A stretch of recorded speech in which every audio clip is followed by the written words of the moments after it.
to say a few words, that it would be a few words. It's actually going to be a lot of few words. So please keep eating. And I'm pretty sure you can hear me because judges used to tell me that I didn't really need to use the microphone in court.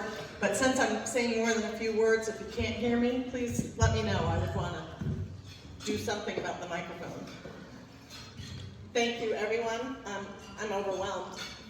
It's just more than I could have imagined. I couldn't be happier to share this celebration of my retirement and the 45th anniversary of the Office of Public Guardian with such a special group of friends and colleagues and family members. The tributes from Roger and Judge King and Joe and Todd mean so much to me, coming from people I hold in such high regard. Thank you to Lisa Brett for planning this event as one of your first priorities as the new executive director at OPG. That's above and beyond.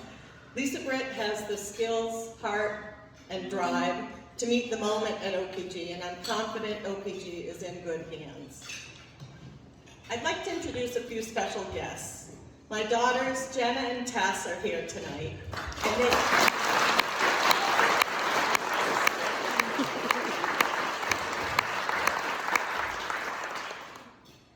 they grew up in the halls of OPG back in the days at 10 White Street when the world moved slowly and it was less complicated.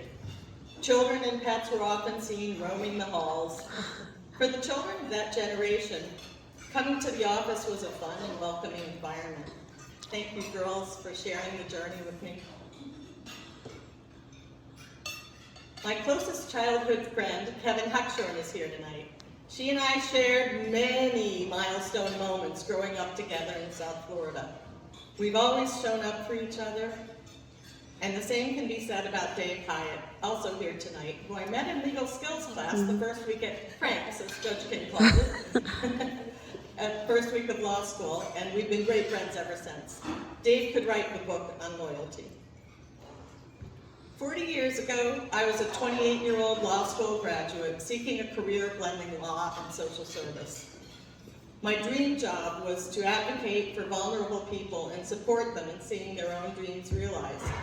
I saw an ad in the Concord Monitor describing the public guardian position, and it seemed too good to be true. Well, 40 years later, apparently it was that good. And it has been the privilege of a lifetime. A key reason for that is the support I received from people who shaped and sustained the path of my career. It started with my parents, who were in service professions and modeled compassion and justice for all in their personal lives. I learned those values from them and am proud to see them live on in my daughters, and most likely my newborn granddaughter, Lila. How long did you think I was going to go without mentioning?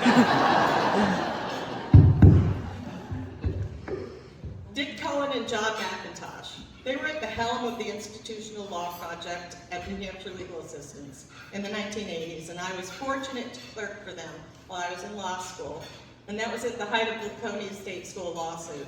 Their work in institutional law reform was transformative. Michael Casasanto, he was the original executive director at OPG. He brilliantly steered the practice of guardianship into a respected profession both on a state and national level.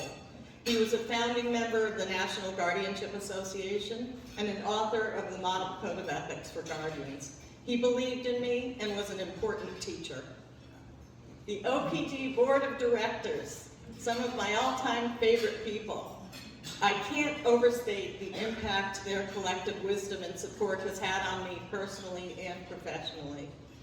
They trusted me 25 years ago to move from deputy director to the executive director position, knowing I still had a lot to learn. They were by my side while I built my skills and confidence. Their dedication is unparalleled, along with their longevity. I'm in awe of their accomplishments throughout the landscape of New Hampshire and as stewards of OPG.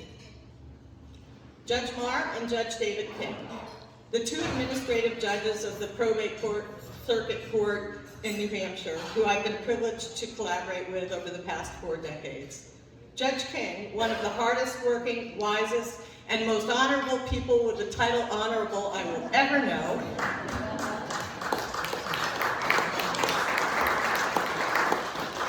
or real, has worked tirelessly on behalf of best guardianship practice. He has been solidly in our corner, supporting the public guardianship programs, understanding the need as only someone in his position does.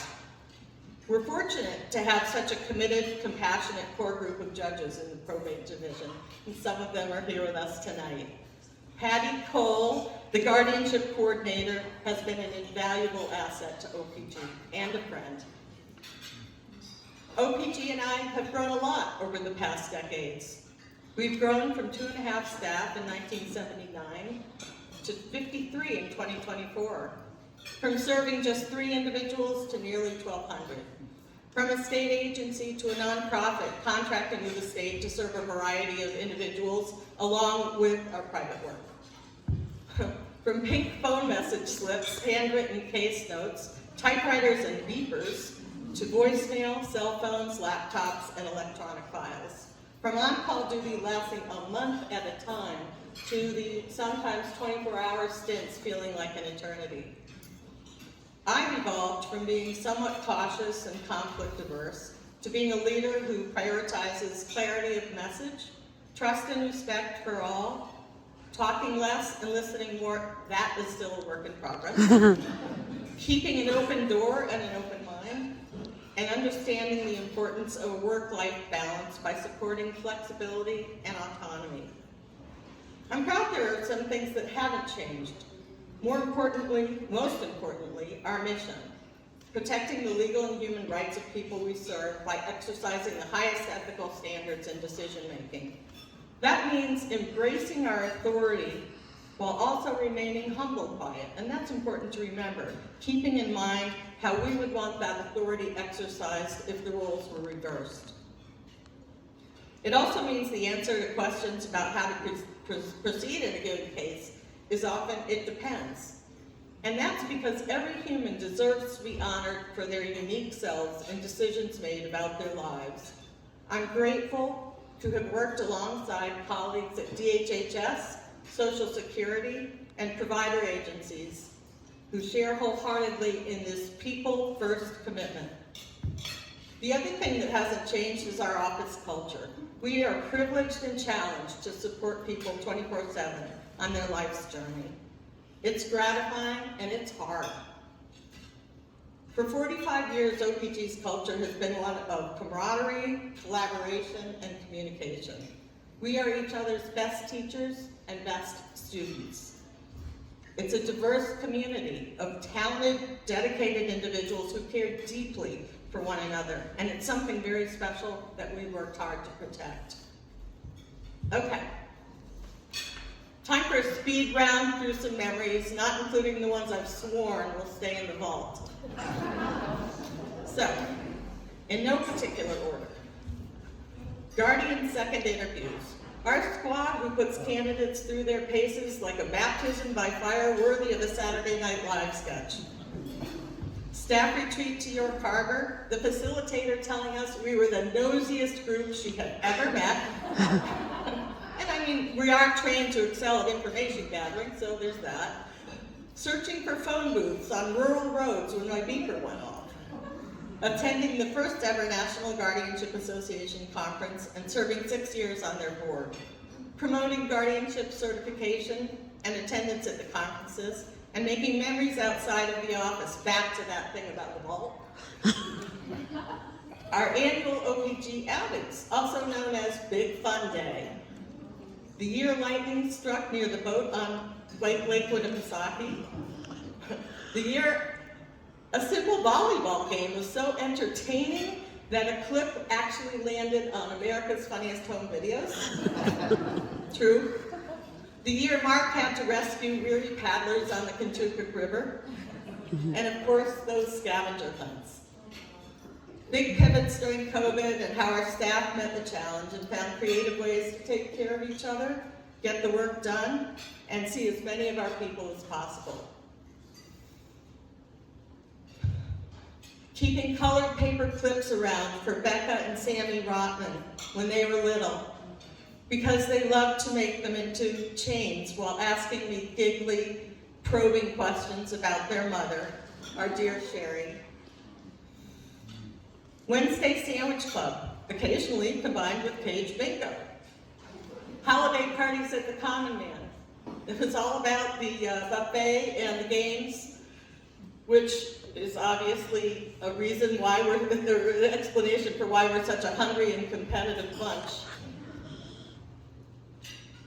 Of course, what I value most deeply are the relationships I've formed with coworkers and with colleagues. It's also been truly a privilege knowing so many of the people we serve, and I've learned many valuable life lessons from them. Two people who shared management responsibilities with me in the final stretch deserve special recognition. Andrea Sisson, her title is Director of Finance, and she's so much more than that. She has consistently taken on responsibilities far outside the scope of her position. With her work ethic and outstanding blend of analytical and people skills, Andrea has been such an important partner in steering OPG forward.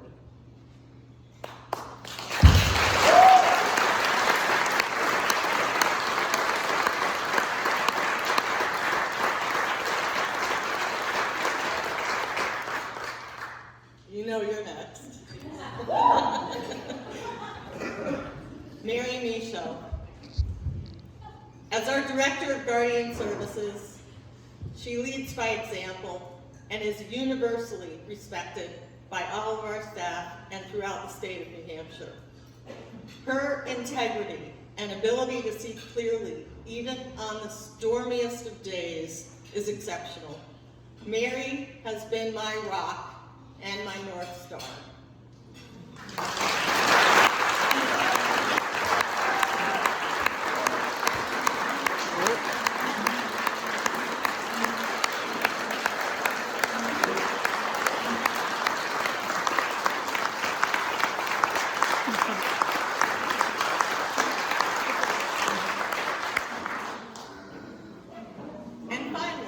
Finally, I am closing soon. The incredible support I received from my work family and the board the year of my accident. During all the months in the hospital, rehab, and assisted living in Florida, they kept things running smoothly on the work front. They stayed in touch with cards, calls, staff performance videos, and visits. Mark even kept the candy bowl in my office full. They helped sustain my hope and faith that I really could get back to my life in New Hampshire. As I circle back to that first day at OPG 40 years ago, I think about what advice I would give my 28-year-old self. And it's really the simple truths. Trust yourself and that inner voice. Be kind, grateful, and observant as your day in life unfolds. Be curious. Say yes. Ask for help when you need it. You don't always have to be the helper. Keep your side of the street clean. Lighten up, laugh more, and give freely with your expressions of appreciation and love. One of my favorite poems is by Ralph Waldo Emerson. It's called Success, and I'd like to close by sharing it with you. To laugh often and much, to win the respect of intelligent people and the affection of children, to appreciate beauty, to find the best in others, to leave the world a little better, whether by a healthy child, a garden patch, or a redeemed social condition. To know that one life has breathed easier because you lived, this is to be a success. Thank you all so much.